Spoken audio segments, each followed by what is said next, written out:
For Matt, the cruise was supposed to be a new chapter, a romantic getaway to rekindle the spark with his wife, Natalie. After years of long hours at work and growing distance between them, he believed this trip would bring them closer. The open sea, luxurious dinners, and carefree atmosphere seemed like the perfect backdrop to heal their marriage. But what started as a dream quickly turned into a nightmare. Matt begins to notice subtle changes in Natalie's behavior, unexplained absences, evasive excuses, and an air of detachment he can't ignore. At first, he brushes it off, convincing himself it's nothing more than paranoia. But when he stumbles upon undeniable evidence of her betrayal, catching her in the act with another man in their cabin, Matt's world shatters. As the truth unravels, Matt discovers this wasn't a momentary lapse in judgment. Natalie's lies run deeper than he ever imagined. Manipulative, hysterical, and willing to twist reality to save face, she refuses to take responsibility for her actions. What follows is a high-stakes battle for dignity and justice, with Matt forced to confront not only Natalie's deceit but the fallout of her actions as she drags him into a vicious legal and emotional war. Through heartbreak, betrayal, and shocking revelations, Matt must find a way to take back control of his life. But in the end, can he truly move forward, or will the scars of Natalie's betrayal haunt him forever? I'll admit, when Natalie suggested the cruise, I thought it was just her way of reconnecting. After all, we'd been together for 9 years, married for 6. A cruise seemed like a perfect escape, just the two of us, no distractions. I worked long hours as an accountant, and Natalie had been vocal about how little time we spent together. Her idea felt like a chance to fix that. The first few days aboard the ship were blissful. Endless views of the ocean, decadent meals, and late nights in our luxurious cabin. It felt like the honeymoon phase all over again. Natalie soaked up the sun on the deck while I read books I'd been putting off for months. Everything seemed perfect. But, as always, perfection is just a facade. It started with the subtle things. Natalie began disappearing for longer stretches during the day. At first, she chalked it up to visiting the spa or exploring the ship's many activities. She'd return to the cabin flushed and energized, claiming she just finished a yoga class or been pampered with a massage. I didn't think much of it. She deserved some relaxation. Then there were the late nights. Natalie would claim exhaustion and head back to our cabin early, leaving me to nurse a whiskey at the ship's piano bar.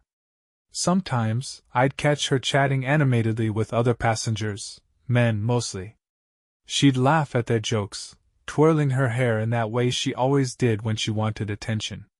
It was harmless, I told myself. Natalie had always been outgoing, and I didn't want to seem like the insecure husband. But something didn't sit right. On the 5th night of the cruise, Natalie suggested I check out the casino while she returned to the cabin to rest. I decided to call it an early night instead. When I opened the cabin door, it was empty. Her purse was still there, and the bed was untouched. My stomach twisted. I convinced myself she must have gotten sidetracked on her way back. It was almost midnight when she returned, smelling faintly of rum and wearing a smile that didn't quite reach her eyes. "Got caught up at the lounge," she said, slipping out of her heels and avoiding my gaze. I wanted to press her, but the tension in her voice stopped me. Maybe I was overthinking things. Or maybe I just didn't want to face the truth. For now, I let it go. But something told me this cruise wasn't the idyllic getaway I'd hoped it would be. The next morning, Natalie was already gone by the time I woke up. A note on the bedside table read, "Went to yoga class. Meet you for lunch at the buffet." Simple, casual, but something about it felt off. Natalie wasn't a morning person, let alone a yoga person. After grabbing coffee, I wandered the ship's many decks, hoping to catch a glimpse of her. But she was nowhere to be found. I checked the yoga class schedule. It had been cancelled for the day. My stomach churned as unease crept in. At lunch, Natalie was her usual bubbly self, chatting about the Great yoga instructor. And how refreshed she felt. I nodded along, forcing a smile, but the lie was glaring. She didn't even realize the class had been cancelled. That evening, after dinner, she once again suggested I enjoy the casino. I'm just wiped from the sun, she said, her tone light but rehearsed. You go have fun. Maybe you'll win us something. I played along, feigning excitement as I kissed her goodbye.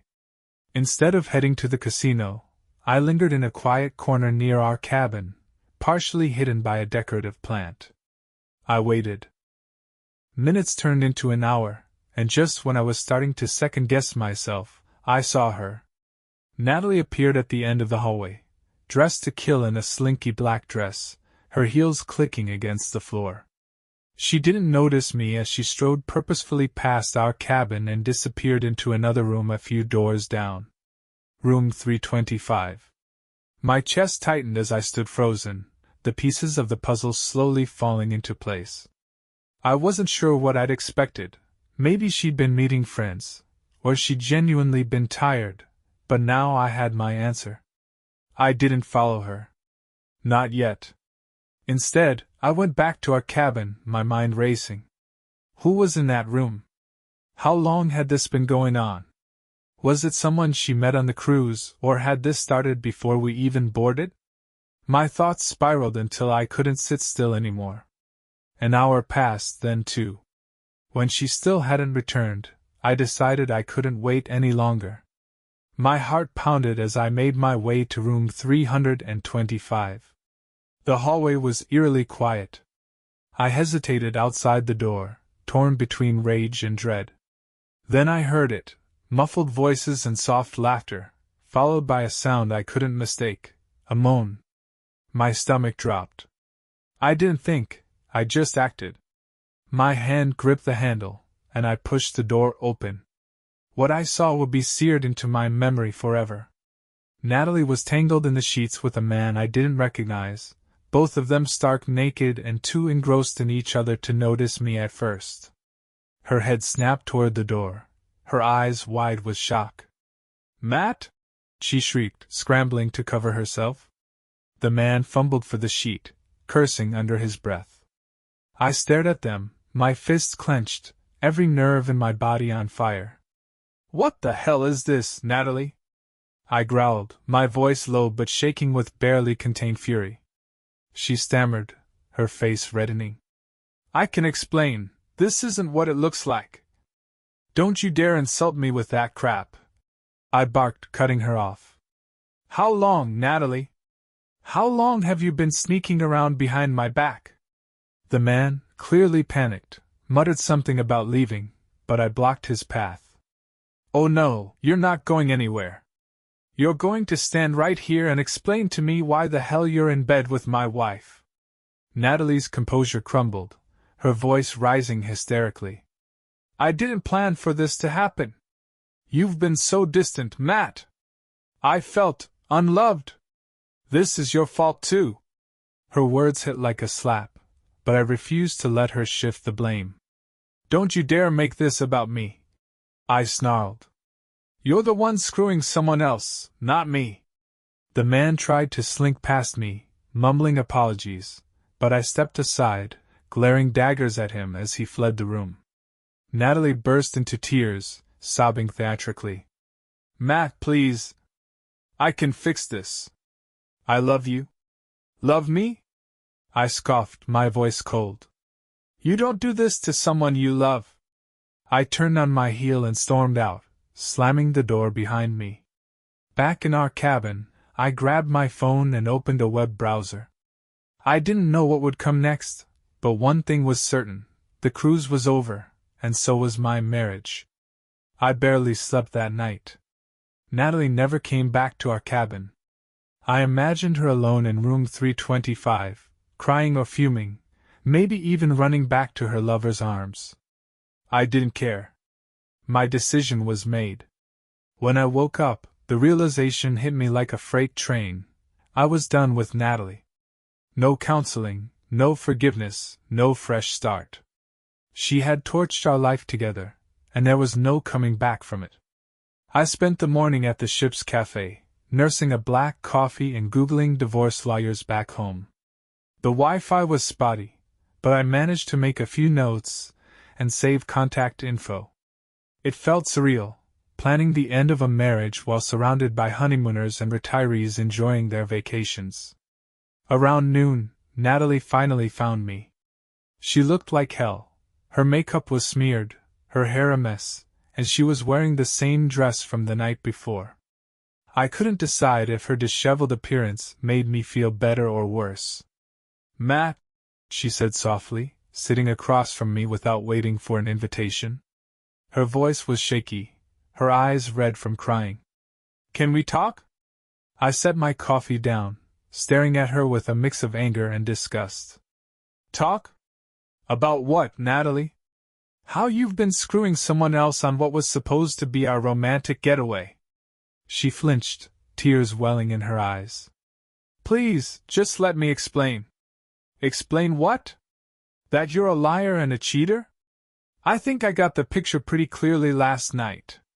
Her tone shifted, becoming defensive. "It wasn't supposed to happen like this, Matt.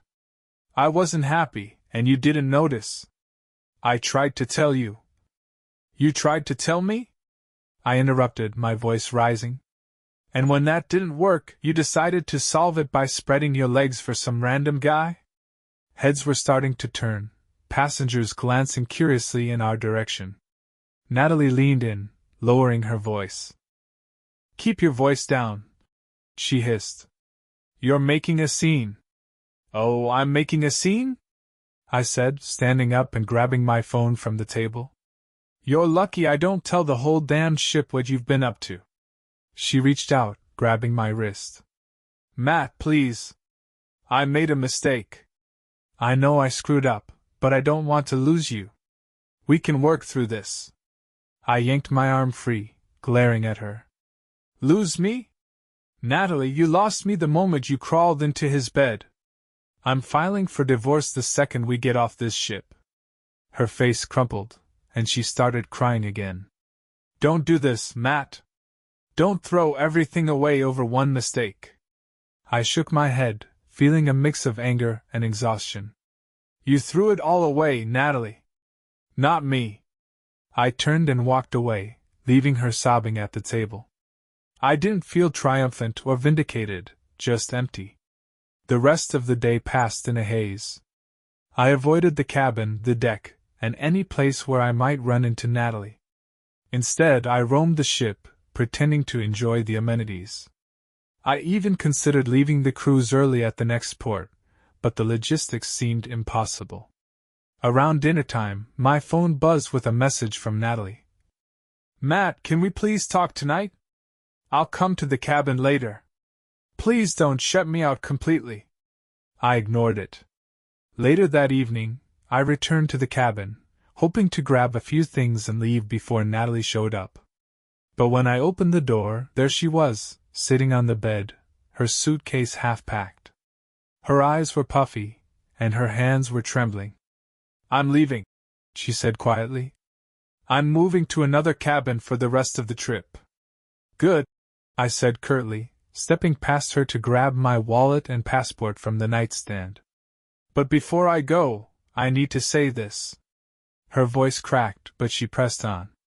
"Matt, I love you. I've always loved you. What I did was wrong, and I'll regret it for the rest of my life.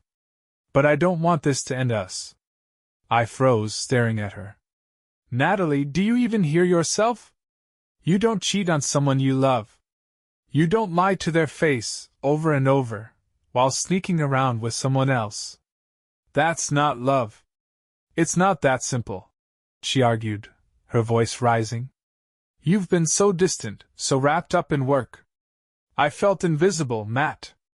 I was desperate for something." "Something?" I repeated bitterly. "So you found something between the sheets with another man."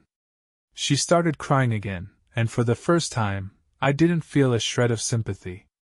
"I hope you enjoyed it, Natalie," I said coldly, heading for the door. "Because you've destroyed everything we had." I walked out without looking back, leaving her sobs echoing behind me. After I left the cabin, I wandered aimlessly through the ship, the sound of Natalie's sobs still ringing in my ears.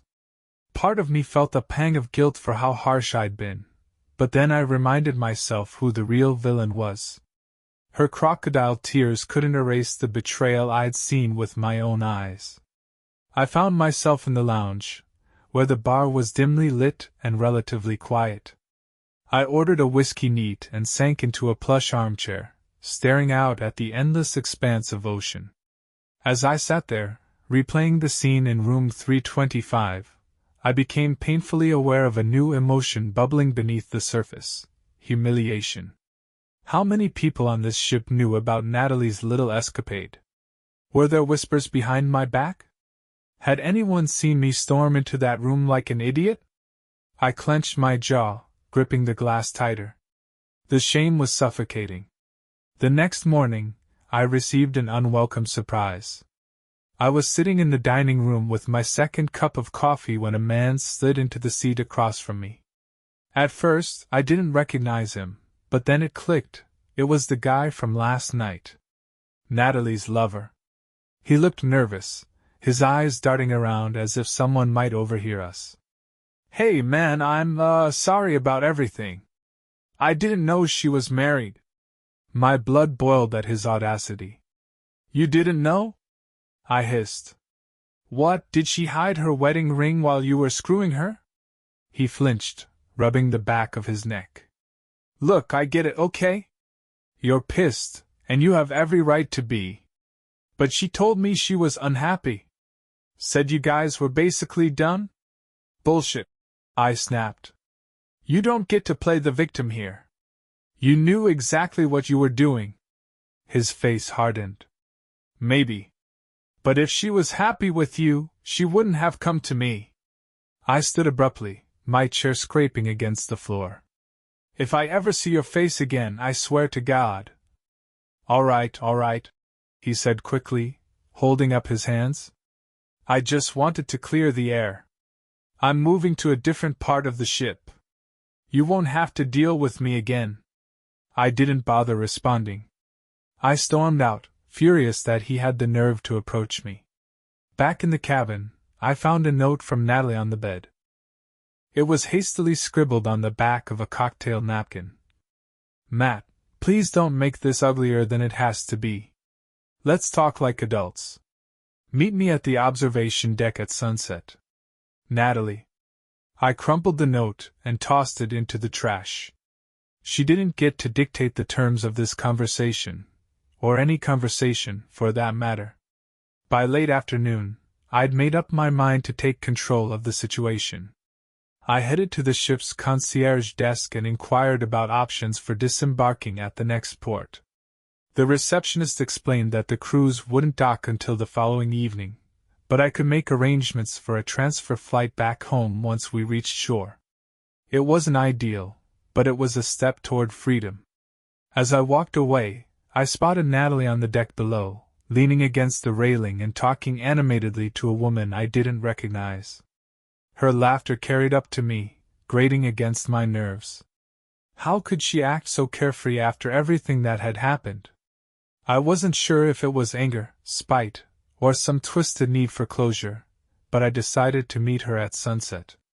If she wanted to talk, I would let her, if only to deliver the final nail in the coffin.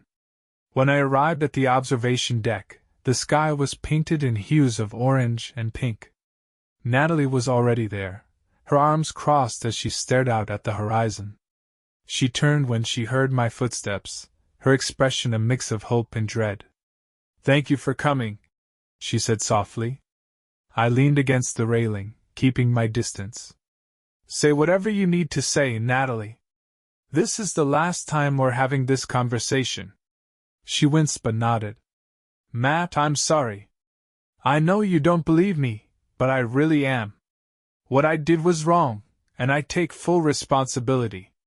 I want to understand if there's any way we can move past this." I laughed bitterly. "Move past this? You're unbelievable. Do you even hear yourself? You don't move past betrayal, Natalie. You live with it, And it destroys everything it touches. Her eyes filled with tears, but I didn't stop. Do you even regret it? Or are you just sorry you got caught? Of course I regret it, she cried, her voice breaking. I wasn't thinking straight, Matt. I felt lonely, and I made a mistake. I still love you. I shook my head, the words hollow to my ears. You don't love me, Natalie. You love the idea of me. The stability. The security. But real love doesn't lead you to a stranger's bed. It wasn't a stranger, she blurted, then clapped a hand over her mouth, realizing her mistake. I froze, the weight of her words sinking in. It wasn't a stranger? I repeated, my voice dangerously calm. She backed away slightly, her face pale. Matt, I didn't mean. Who was it, Natalie? I demanded, stepping closer. Who is he? She shook her head, tears streaming down her face. It doesn't matter. Tell me. Her voice cracked as she whispered. He's someone I met at the gym. Before the cruise. The revelation hit me like a punch to the gut. This wasn't just some fling that happened in the heat of the moment. It had been premeditated, planned. The cruise wasn't a chance to reconnect, it was a cover for her affair. I turned and walked away, leaving her sobbing against the railing. Whatever shred of sympathy I might have had for her was gone. She had lied, cheated, and manipulated me for who knows how long. There was no salvaging this. Natalie wasn't just a mistake. I realized then that she was a liar to her core. And I wasn't going to let her drag me down with her any longer. After Natalie's confession, I felt a strange calm settle over me. Anger was still there, simmering beneath the surface, but now it was sharper, focused. I had spent years working tirelessly to build a life for us, only to realize she had been tearing it down piece by piece behind my back. If she wanted to play games, I could play better. I went straight to the ship's concierge and asked to use their office services. I need to print something, I told the clerk, keeping my voice neutral. A few minutes later, I had a stack of papers in hand. Divorce information I'd gathered earlier, some initial filings, and, most importantly, a bullet-point list of Natalie's indiscretions, including the details she so carelessly let slip earlier. It wasn't evidence in the legal sense, but it was enough for now. I tucked the papers into a folder and returned to the cabin, thankful that Natalie had moved to another room. The space was quiet, sterile even, but I found comfort in that. It was mine again, free from her deceitful presence. I spent the evening crafting a plan. Natalie had shown me who she really was, a liar, a cheater, and a manipulator. She'd been playing a role, convincing me that she was the loving wife while sneaking around with another man. Now it was my turn to show her how it felt to be blindsided. The next morning, I went to the ship's dining area and made a deliberate effort to sit where I could see her. She wasn't alone, she never was. Natalie always surrounded herself with people, basking in their attention. Today, she was laughing with a small group of passengers, looking as though nothing had happened. It was infuriating and pathetic all at once. As I sipped my coffee, I noticed her glance in my direction. She froze for a split second, her smile faltering, before quickly recovering. I gave her a cold, measured stare, making it clear I wasn't going to let this slide. Let her sweat. Later that afternoon, the ship docked at a port for excursions. I stayed behind, avoiding the crowds and taking the time to visit the cruise line's legal office. I explained the situation to the ship's administrator, omitting some of the more colorful details, and asked about documentation for separating cabin charges. I want to ensure I'm not liable for her personal expenses, I said, keeping my tone professional. The administrator agreed to flag Natalie's room and informed me they could provide itemized receipts at the end of the trip. Perfect. When Natalie returned from the excursion, sun-kissed and smiling, I was waiting near the main staircase. Her smile dropped the moment she saw me. Matt, she said cautiously, clutching her beach bag. I wasn't expecting to see you here. I stepped closer, lowering my voice but keeping it firm. We need to talk. She looked around nervously, probably hoping someone would intervene. No one did. What is it? She asked, her voice trembling. Let's take this somewhere private, I said, gesturing toward an empty alcove near the lounge. She followed reluctantly, clutching her bag like a shield. Once we were alone, I pulled out the folder of documents and handed it to her. Here's what's going to happen, I began. Her hands shook as she opened the folder, her eyes scanning the pages. What is this? She whispered. Divorce filings. Financial records. A detailed account of your little escapades. I paused, letting the weight of my words sink in. You've made your choices, Natalie. Now it's my turn. Her face went pale, and for once she was speechless. I wasn't done. I've already spoken with the ship's staff to ensure that your personal expenses are separated from mine, I continued. You'll pay for your own cabin, your own drinks, and anything else you decide to indulge in. Consider it a small taste of what life without me will be like. Matt, please, she began, her voice cracking. You don't have to do this. We can still fix this. I laughed, a harsh sound that made her flinch. Fix this? Natalie, there's nothing left to fix. You didn't just break my trust, you obliterated it. You didn't think about me, about us, when you started this affair. You only thought about yourself. So now, you can deal with the consequences. Tears streamed down her face, but I felt nothing. Not sympathy, not pity, just a grim satisfaction. You're being cruel, she sobbed. No, Natalie, I said, my voice cold and steady. I'm being fair. As I walked away, I felt a weight lift off my shoulders. For the first time since this nightmare began, I was taking control. Natalie might have started this game, but I was going to finish it, and I wouldn't be the one left broken at the end. By the next morning, word of our drama had started to ripple through the ship. Whispers followed me in the corridors, and I caught sideways glances from fellow passengers. Natalie must have said something to someone, though I doubted she revealed the whole truth. She loved playing the victim, twisting narratives to suit her needs. I decided to take matters into my own hands. During lunch, I spotted Natalie sitting with a group of people we met on the first day of the cruise. I couldn't hear their conversation, but from her animated gestures and the sympathetic nods of the others, I could tell she was spinning her tale. Probably painting me as a neglectful husband who had driven her into another man's arms. Enough was enough. I stood, walked over to their table, and addressed the group. Sorry to interrupt, but I think you all deserve the full story. Natalie's eyes widened in panic. Matt, don't. Oh, I'm going to, I said firmly, cutting her off. The others looked confused but intrigued. What's this about? One of the women asked. I leaned on the table, meeting Natalie's gaze head-on. Natalie here has been having an affair. Not just on this cruise, this started well before we even boarded. And when I caught her in the act, she had the audacity to blame me for it.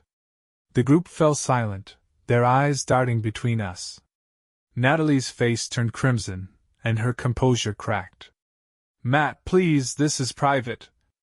No, Natalie, I said coldly. You lost the right to privacy when you brought your affair on this ship. If you're going to play the victim, at least give them the truth. One of the men cleared his throat awkwardly. Is this true, Natalie? She stammered, her voice trembling.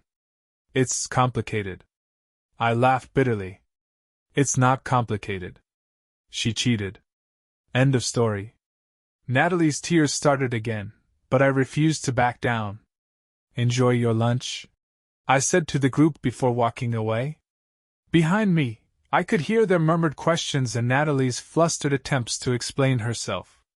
Later that day, as I lounged by the pool, a man I recognized from Natalie's table approached me. He sat in the chair next to mine, offering a sheepish smile. I don't mean to pry, but was all that true? I sighed, adjusting my sunglasses. Every word. He nodded thoughtfully. I just wanted to say, good for you for standing up for yourself. Too many people would just roll over. I appreciated the sentiment, but I didn't feel like celebrating.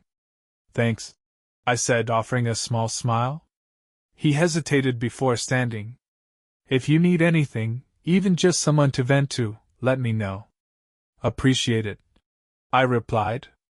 That evening, I returned to the cabin to find a letter slipped under the door. It was from Natalie.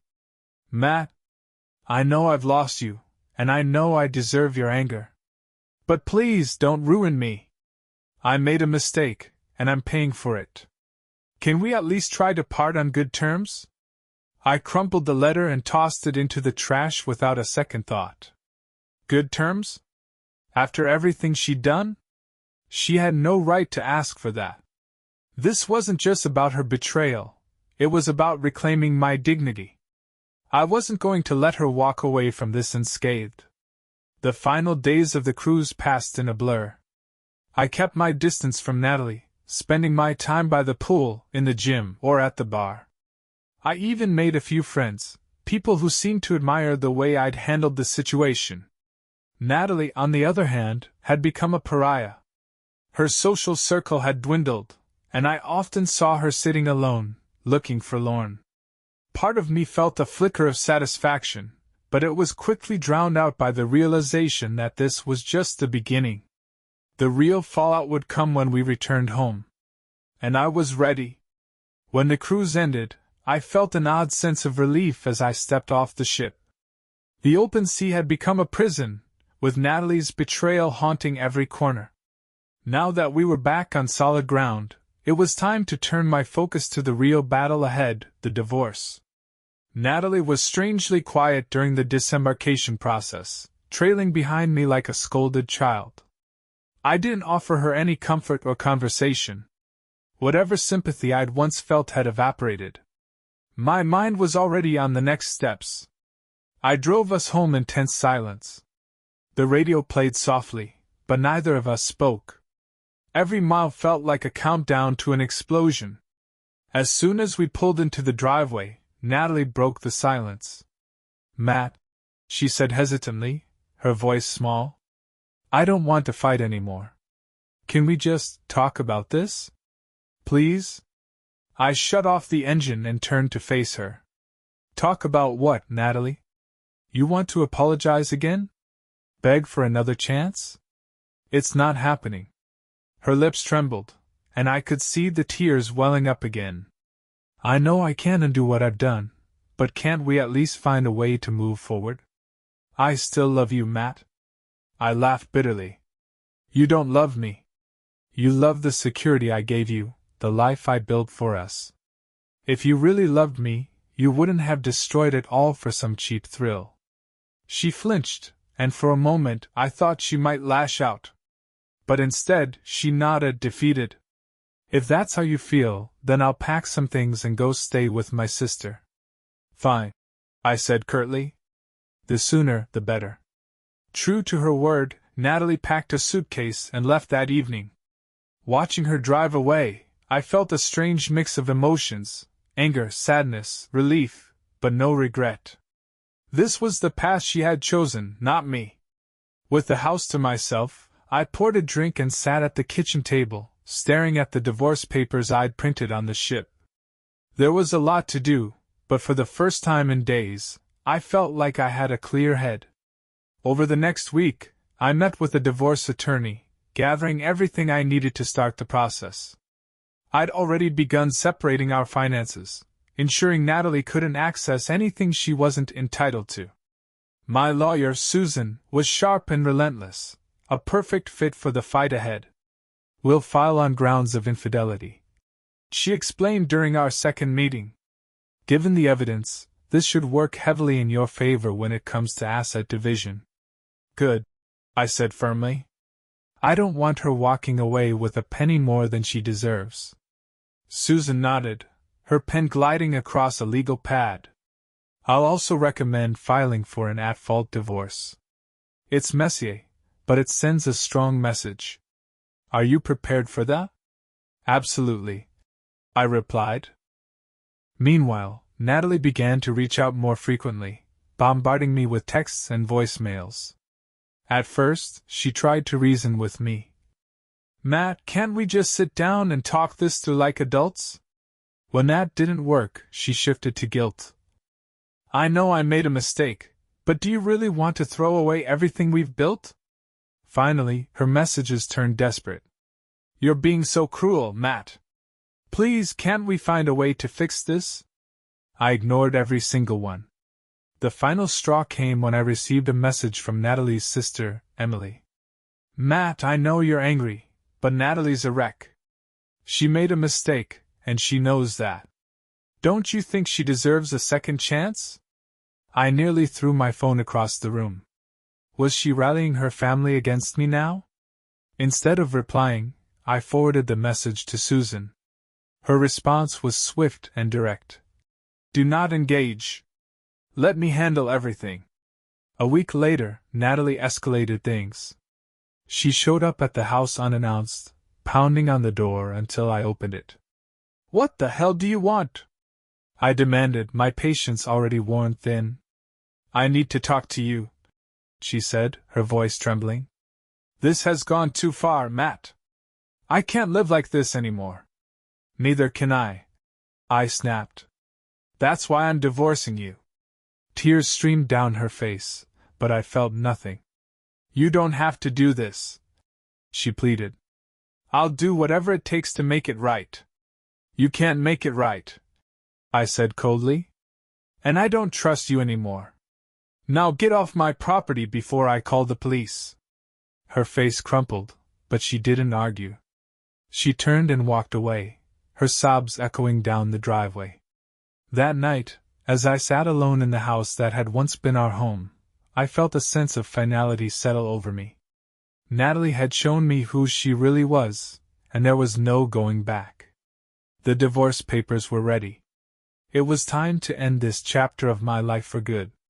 The divorce papers were served 2 days later. Natalie had been staying with her sister, Emily, so I knew exactly where to send them. I expected tears, shouting, or maybe even an apologetic phone call, but Natalie didn't reach out. Instead, I received a letter from her lawyer, a long-winded diatribe that essentially boiled down to this: Natalie planned to fight me on every front. She was contesting the divorce. She wanted spousal support. And she wanted the house. The audacity left me breathless. Natalie, the one who had cheated, lied, and manipulated, was now trying to punish me for leaving her. I met with Susan that afternoon, clutching the letter with trembling hands. Can she do this? I demanded, my voice shaking with anger. Susan adjusted her glasses, calmly flipping through the document. She can try, she said, her tone measured. But her claims are weak, especially with the evidence we have. This is just a scare tactic, Matt. Don't let it rattle you. Too late for that, I muttered. She set the letter aside, giving me a reassuring look. We'll counter this with everything we've got. Trust me, the judge won't look kindly on her infidelity. If she wants a fight, we'll give her one. Her confidence was a small comfort, but I couldn't shake the growing dread in my chest. The next few weeks were a whirlwind of legal battles and emotional whiplash. Natalie's lawyer bombarded us with demands, access to joint accounts, a share of my retirement fund, even a claim on my car. Each new letter felt like a slap in the face, a reminder of how far she was willing to go to hurt me. But what hurt most was her refusal to take responsibility. In her filings, she painted herself as the victim of an emotionally neglectful husband, someone driven to infidelity by my supposed coldness. It was a lie, of course, but a carefully crafted one. She had a knack for manipulation, and I could already see how a judge might be swayed by her crocodile tears. Things came to a head when I received a call from a mutual friend, Laura. Matt, I don't know if I should even tell you this, she began hesitantly. Just spit it out, Laura, I said, bracing myself. Natalie's been telling people that you were abusive. The words hit me like a punch to the gut. What? She's saying you were controlling, emotionally abusive, and that's why she cheated. I didn't believe it, of course, but I thought you should know. My hands clenched into fists. Thanks for telling me, I said tightly. But I'm not surprised. Natalie will say anything to make herself look like the victim. Laura hesitated. What are you going to do? Expose her, I said firmly. If she wants to play dirty, she's going to regret it. That night, I combed through every piece of evidence I had, text messages, emails, and even the receipts from her gym membership, where she had met her lover. I compiled everything into a meticulous timeline, laying out her betrayal in undeniable detail. Susan was impressed when I presented it to her the next day. This is solid, she said, flipping through the pages. We'll use this to dismantle her claims. And if she continues to spread lies about you, we'll file a defamation suit. Do it, I said without hesitation. The breaking point came during a court-ordered mediation session. Natalie and I sat across from each other, separated by our respective lawyers. She looked fragile, her face pale and drawn, but I knew better than to fall for the act. The mediator began by outlining the purpose of the session, to find common ground and resolve the divorce amicably. But there was no common ground to be found. Natalie is seeking spousal support to maintain her standard of living, her lawyer announced. I scoffed. Her standard of living? You mean the one she destroyed by cheating on me? Matt, the mediator said warningly. I'm not paying her a dime. I continued, ignoring the interruption. She's the one who broke our vows. She doesn't deserve anything from me. Natalie's eyes filled with tears, and she looked to the mediator. I didn't want it to come to this, she said softly. But Matt has been so cold, so vindictive. I don't see another option. Susan leaned forward, her voice calm but firm. Mrs. Harding, your infidelity is well documented. We also have evidence that you've been spreading false claims about Mr. Harding to mutual acquaintances. If you continue this behavior, we will pursue legal action. Natalie's composure cracked, and for a moment, I thought she might lash out. But she simply folded her hands in her lap, staring down at the table. The session ended in a stalemate, but I walked out feeling like I had the upper hand. Natalie could lie, manipulate, and play the victim all she wanted. In the end, the truth would win. And so would I. The day after the divorce was finalized, I woke up to an unfamiliar feeling, peace. No gnawing anxiety, no dread of what Natalie might pull next. For the first time in months, I felt like I could breathe again. I spent the morning tidying up the house, erasing the remnants of our shared life. Natalie's clothes were already gone, but small traces of her lingered, photos, trinkets, a coffee mug she'd favored. One by one, I packed them into a box and placed it in the garage. I wasn't sure what I'd do with it yet, but I knew I didn't want those memories cluttering my new chapter. That afternoon, a friend of mine, Jake, dropped by with a six-pack and a slap on the back. To freedom, he said, cracking open a beer. To sanity, I replied with a grin.